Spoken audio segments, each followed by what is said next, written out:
Hello guys, మనకి రేపు పెద్ద వేదికగా India versus Australia border Gavaskar trophy అయితే జరగబోతుంది.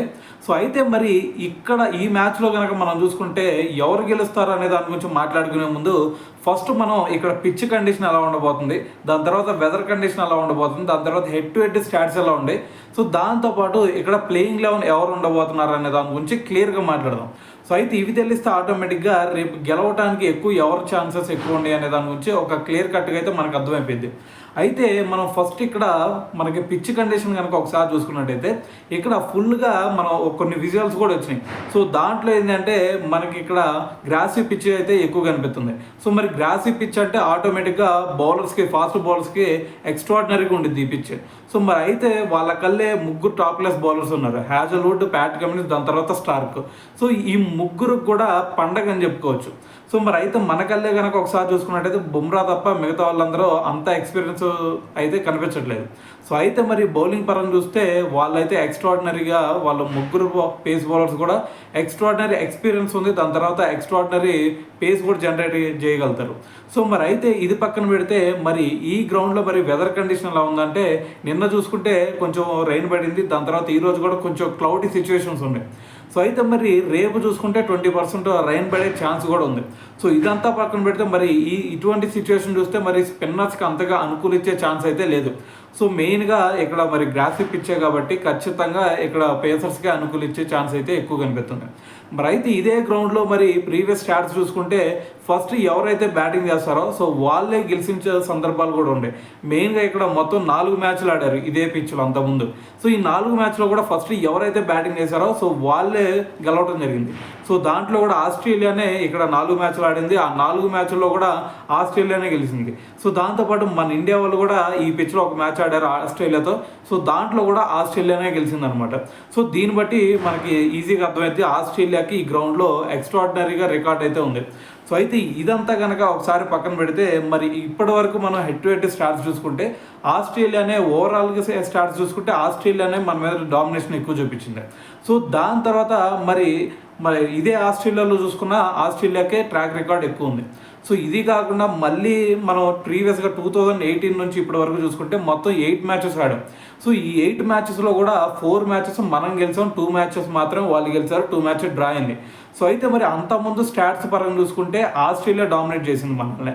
సో మరి దాని తర్వాత మనం 2018 నుంచి కనుక చూసుకున్నట్టయితే మనమే ఆస్ట్రేలియా మీద డామినేట్ చేసాం. అంటే ఇప్పటికీ మనం ఒక 8 ఇయర్స్ నుంచి చూసుకుంటే వాళ్ళని ఒక్కసారి కూడా వాళ్ళు మన మీద సిరీస్ గెలిచింది లేదు. సో మరి ఇండియాలో అంతకుముందు 2 టైమ్స్ ఇండియాలో గెలిచినప్పుడు మనమే సిరీస్ గెలిచాం, దాని తర్వాత లాస్ట్ 2 టైమ్స్ ఆస్ట్రేలియాలో జరిగినా కూడా మనమే సిరీస్ గెలిచాం. అంటే మనం 2018 విరాట్ కోహ్లీ కెప్టెన్సీలో ఉన్నప్పుడు మన వాళ్ళే ఆస్ట్రేలియా వచ్చి మరి ఫస్ట్ టైం అక్కడ మన వాళ్ళు సిరీస్ గెలవడం జరిగింది. సో దీన్ని బట్టి అయితే మరి రీసెంట్గా మనకి ఫామ్ చూసుకున్నట్టయితే మన వాళ్ళే వీళ్ళని డామినేట్ చేశారు. సో మరి అయితే ఇప్పుడు పరిస్థితి చూసుకున్నట్టయితే మన వాళ్ళు అంత ఫామ్ లేదు పర్సనల్గా చూసుకున్నా. సో మరి ఈ మ్యాచ్లో మనం గెలుస్తామన్న ఓవర్ కాన్ఫిడెన్స్ కూడా కనిపించట్లేదు. ఎందుకంటే మనకి రోహిత్ శర్మ లేడు, దాని తర్వాత వచ్చేసరికి శుభ్మన్ గిల్ లేడు, షమి కూడా ఈ మ్యాచ్లో లేడు. సో మరి ఇటువంటి సిచ్యువేషన్లో మరి ఎవరు గెలుస్తారు అనేది చూడటం కూడా చాలా అంటే చాలా కష్టం అని చెప్పాలి. సో అయితే మరి ఇక్కడ ఎవరైతే ఫస్ట్ టాస్ గెలుస్తారో ఖచ్చితంగా వాళ్ళు బ్యాటింగ్ తీసుకుంటారని అయితే చెప్పాలి. ఎందుకంటే ఇక్కడ 4 మ్యాచెస్లో కూడా ఫస్ట్ బ్యాటింగ్ చేసిన వాళ్ళు గెలిచారు. సో మరి దీన్ని బట్టి ఎవరైతే మరి ఇటువైపు బుమ్రా టాస్ గెలిచినా లేదంటే అటువైపు ప్యాట్ కమిన్స్ ఎవరు టాస్ గెలిచినా కూడా ఫస్ట్ మరి ఇక్కడ ఫస్ట్ బ్యాటింగ్ తీసుకునే ఛాన్సెసే ఎక్కువగా కనిపిస్తున్నాయి. సో అయితే ఇదంతా పక్కన పెడితే మనకి ఒకసారి మనం ఆస్ట్రేలియా టీం గురించి అయితే ఒకసారి క్లియర్గా మాట్లాడడం. ఎందుకంటే ఆస్ట్రేలియా టీం చూస్తేనే మనకి ఇప్పుడు వాళ్ళ ప్రాక్టీస్ సెషన్ చూస్తుంటేనే ఉనికెచ్చేస్తుంది. సో మనకి వాళ్ళకల్లే ఫస్ట్ చూసుకుంటే మెక్స్వీనే మొన్న రీసెంట్గానే వచ్చాడు. సో ఇండియా 18 మన ఆస్ట్రేలియా 18 తరఫున మంచి పర్ఫామ్ చేశాడు, దాని తర్వాత డొమెస్టిక్ సీజన్లో కూడా చాలా మంచి రికార్డు ఉందని చెప్పేసి సో ఇప్పుడు కూడా తీసేసుకుంటున్నారు. సో మరి దాని తర్వాత అతనితో పాటు ఉస్మాన్ ఖవాజా. సో మరి ఖవాజా పర్ఫార్మెన్స్ మీ అందరికీ తెలుసు, ఎప్పటి నుంచో మంచి ఎక్స్పీరియన్స్ ప్లేయరు. సో దీన్ని బట్టి మరి వాళ్ళ టాప్ ఆర్డర్ కూడా చాలా మంచిగా ఉంది. సో అయితే మరి ఇక్కడ మెయిన్గా వాళ్ళలో టార్గెట్ చేయాల్సింది ఎవరున్నాయా అంటే స్టీవ్ స్మిత్, లబుషేన్, దాని తర్వాత ట్రావిస్ హెడ్. సో మరి కొన్ని విజువల్స్ ద్వారా మనకి ట్రావిస్ హెడ్ ప్రాక్టీస్ సెషన్ చూస్తుంటేనే ఇది T20 అనుకున్నావు, ఓడిఐ అనుకున్నావు బాబు అనే విధంగా ఆడుతున్నాడు. సో మరి ఇటువంటి సిచ్యువేషన్లో మరి ఖచ్చితంగా ట్రావిస్ హెడ్ని అయితే మన వాళ్ళు తొందరలోనే అవుట్ చేయాలి. లేదు అంటే మనకి ఆల్రెడీ అంతకుముందు చాలా రికార్డ్స్ ఉంది ట్రావిస్ హెడ్కి. సో మన ఇండియా టీం అంటేనే ఓచకోత కోసేస్తాడు. సో మరి ట్రావిస్ హెడ్ని కనుక ఫస్ట్లో అవుట్ చేయకపోతే ఇక చేతులు ఎత్తేసుకోవడం బెటర్. సో మరి మనకల్లే బౌలింగ్ చూసుకున్నా మరి బుమ్రా తప్ప ఎవరు కనిపించట్లేదు అంత ఇదిగా. సో అయితే మరి ఇక్కడ రీసెంట్ ఫామ్ కనుక చూసుకున్నట్టయితే వాళ్ళకల్లే స్టీవ్ స్మిత్, దాని తర్వాత లబుషేన్, ట్రావిస్ హెడ్ ఈ ముగ్గురిని కనుక ఫస్ట్లో అవుట్ చేయగలిగితే మరి కొంచెం మనం ముందు స్టెప్లో ఉండే ఛాన్స్ ఉంది. సో అయితే మరి రీసెంట్ ఫామ్ చూసుకుంటే మన విరాట్ కోహ్లీ అట్టా అయితే ఇప్పుడు స్ట్రగుల్ అవుతున్నాడు, అదేవిధంగా అటు స్టీవ్ స్మిత్ కూడా స్ట్రగుల్ అవుతున్నాడు. సో మరి దాని తర్వాత లబుషేన్ ఏదన్నా ఆదుకుంటాడంటే లబుషేన్ కూడా ఫామ్తో ఇబ్బంది పడుతున్నాడు. సో మరి ట్రావిస్ హెడ్ ఒకడు, దాని తర్వాత పైన ఉస్మాన్ కవాజా లాంగ్ ఇన్నింగ్స్ బాగా ఆడతాడు. సో మరి ఇటువంటి సిచ్యువేషన్లో వీళ్ళ నలుగురిని కనుక ఫస్ట్లో అవుట్ చేయగలిగితే ఈజీగా మనం అయితే ఫ్రంట్ ఫుట్లో ఉండొచ్చు. మనకి ఇంకా మిడిల్లో మిచెల్ మార్ష్ ఉన్నాడు, దాని తర్వాత వచ్చేసరికి మనకి అలెక్స్ క్యారీ చూసుకుంటే అలెక్స్ క్యారీ కూడా అంత లాంగ్ ఇన్నింగ్స్కి అయితే వెళ్ళడు. సో కొంచెం స్టాండర్డ్ అయితే ఇవ్వగలుగుతాడు కానీ అంత లాంగ్ ఇన్నింగ్స్ అగ్రెసివ్గా బ్యాటింగ్ చేసే అంత ఇదైతే ఉండదు. సో అయితే మరి మనకైతే ఫస్ట్ నలుగురిని కనుక అవుట్ చేయగలిగితే మనం ఫ్రంట్ ఫుట్లో ఉండే ఛాన్స్ ఉంది. అయితే మరి దాని తర్వాత మరి వాళ్ళలో చూసుకుంటే ఇంకొక నలుగురు పేస్ బౌలర్స్ ఉన్నారు. Mitchell Starc, Pat Cummins, Hazlewood, దాని తర్వాత నాథన్ లయన్. సో మరి లయన్ చూసుకుంటే మరి లయన్కి సిడ్నీ లాంటి స్టేడియంస్లో అయితే ఎక్స్ట్రాడినరీ రికార్డు ఉండేది. ఎందుకంటే అతను చాలా అసలు సిచ్యువేషన్తో సంబంధం లేకుండా బాల్ని స్పిన్ తిప్పగలుగుతాడు. సో అయితే మరి సిడ్నీ లాంటి వాటిలో అయితే ఈజీగా టర్న్ అవుతుంది కానీ మరి ఇక్కడ సిచ్యువేషన్ చూసుకుంటే ఇక్కడ అంత స్పిన్ అయ్యే ఛాన్స్ అయితే కనిపించట్లేదు. సో మరి ఇటువంటి సిచ్యువేషన్లో మరి నాథన్ లయన్ ఎలా పర్ఫామ్ చేస్తాడు అనేది అయితే చూడాలి. దాని తర్వాత మరి ఇక్కడ కనుక ఎవరు మనకి ప్యాట్ కమిన్స్ చూసుకున్నా, స్టార్క్ చూసుకున్నా, హ్యాజల్వుడ్ చూసుకున్నా కూడా ఇక్కడ బౌలర్స్కి బాగా అనుకూలించింది కాబట్టి వీళ్ళ ముగ్గురు కూడా మంచి ఎక్స్పీరియన్స్ ఉంది. సో మరి ఇటువంటి సిచ్యువేషన్లో వీళ్ళ ముగ్గురు కూడా చాలా డేంజరస్గా మారే సిచ్యువేషన్ అయితే కనిపిస్తూ ఉంది.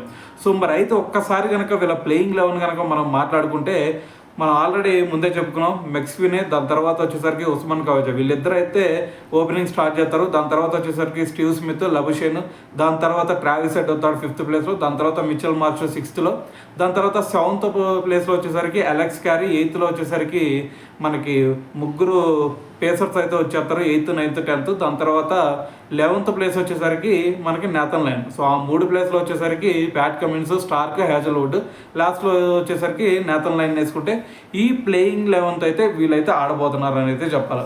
సో మరి అయితే జోష్ ఇంగ్లీష్కి లేదంటే బోలాండ్ని ఏదైనా తీసుకునే ఛాన్స్ ఉందా అంటే మరి తీసుకుంటే మహా అయితే ఇక మనకి ట్రావిస్ హెడ్ ప్లేస్లో తీసుకోవాలా, లేదంటే లబుషేనో, లేదంటే మెక్స్వినే. సో వీళ్ళ ప్లేస్లో అయితే తీసుకోవాలి మరి. సో అంత సాహసం అయితే వీళ్ళు చేయరు అనుకుంటున్నాను, ఎందుకంటే ఆల్రెడీ వీళ్ళకల్లే ముగ్గురు కూడా టాప్ క్లాస్ బౌలర్స్ ఉన్నారు. సో మరి అయితే దాదాపు ఇదే ప్లేయింగ్ 11తో వెళ్ళే ఛాన్స్ అయితే కనిపిస్తూ ఉంది. సో అయితే మరి ఒక్కసారి కనుక మన ఇండియా గురించి కనుక ఒకసారి మాట్లాడితే మనకల్లే ఆల్రెడీ రోహిత్ శర్మ, శుభ్మన్ గిల్ వీళ్ళిద్దరు కూడా ఈ ఫస్ట్ టెస్ట్కి అయితే అందుబాటులో లేరు.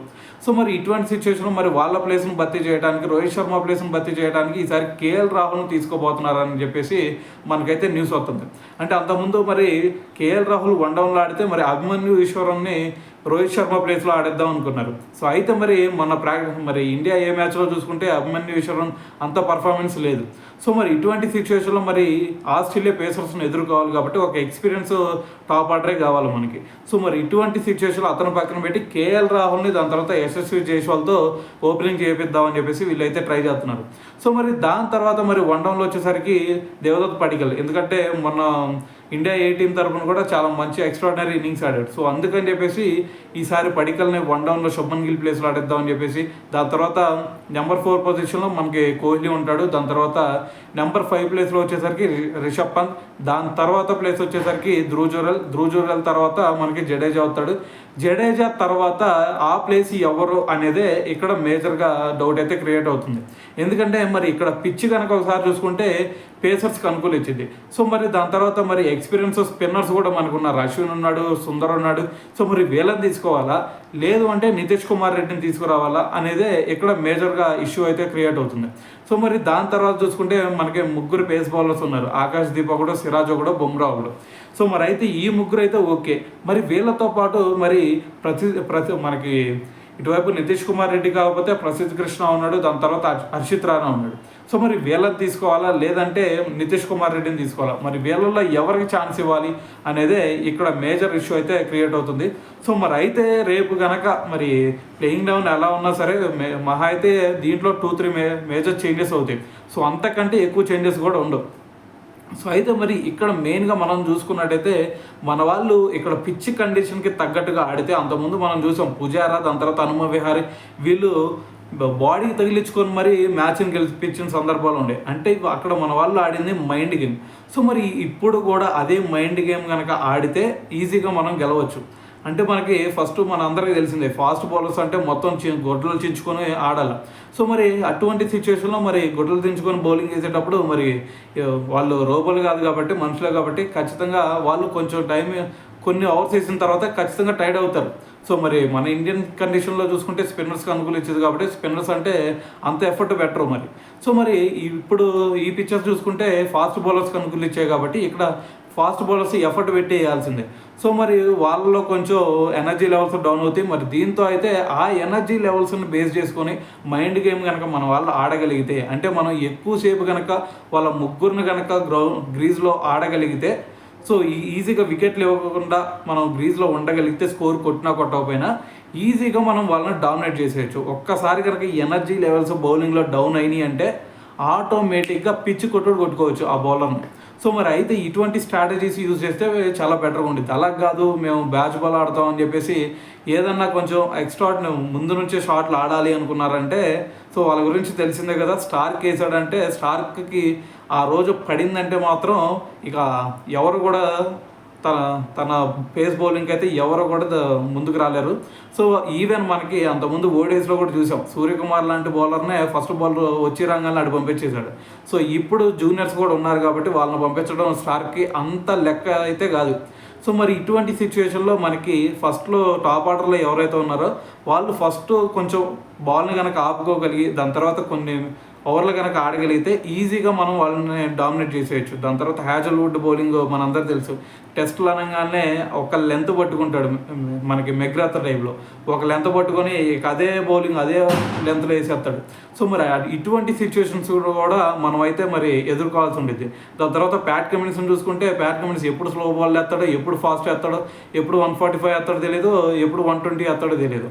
సో మరి ఇటువంటి టెక్నిక్ బౌలర్ కూడా ఉన్నాడు వీళ్ళకల్లే. మరి హ్యాజల్వుడ్ చూసుకుంటే ఇక ఆడ గిరి పెట్టినట్టు ఇక అక్కడే గుద్దుతాడు. సో మరి ఇవన్నీ సిచ్యువేషన్స్ని మన వాళ్ళు అయితే ఇప్పుడు ఎదుర్కొని ముందుకెళ్ళాలి. దాని తర్వాత నేతన్ లైన్ గురించి ఆల్రెడీ చెప్పాను ఇందాకే. సో నేతన్ లైన్ చూసుకుంటే ఎటువంటి పిచ్చితో సంబంధం లేకుండా స్పిన్ గిరగిర తిప్పగలుగుతాడు. సో మరి వీళ్ళని అయితే మనం ఎదుర్కొని ఈ మ్యాచ్లో అయితే ఆడాల్సి ఉండేది. సో మరి ప్రీవియస్ స్టాట్స్ పక్కన పెడితే రీసెంట్ స్టాట్స్ అయితే మనకే అనుకూలంగా ఉన్నాయి.